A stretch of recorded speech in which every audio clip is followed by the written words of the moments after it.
علیکم۔ ہوا یوں کہ ایک عرب شیخ کا ایک دوست تھا عیسائی، تو وہ روزانہ اس کے گھر آ کے تو ایک ہی قصہ سناتا تھا کہ عیسیٰ علیہ السلام ہمارے خدا کتنے عظیم ہیں، کتنے پیار کرنے والے ہیں، وہ ہمارے لیے صلیب چڑھ گئے، فوت ہو گئے۔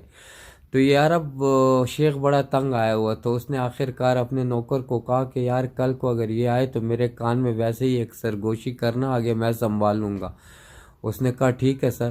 کل کو پھر یہ عیسائی آ گیا اور کہا کہ ہمارے جو خدا ہیں وہ کتنے عظیم ہیں، وہ ہمارے انسانوں کے گناہوں کو مٹانے کے لیے صلیب پہ چڑھ گئے، فوت ہو گئے۔ اتنے میں وہ نوکر پلان کے مطابق آئے اور ان کے کان میں کوئی سرگوشی کی، تو یہ شیخ بہت رونے لگا۔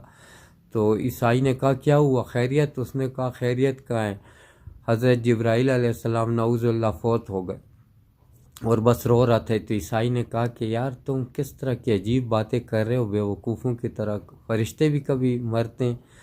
تو شیخ ہنس پڑا، کہتے کہ بے وقوف تو تم ہو کہ کہہ رہے ہو کہ خدا مر گیا، فوت ہو گیا، نعوذ باللہ۔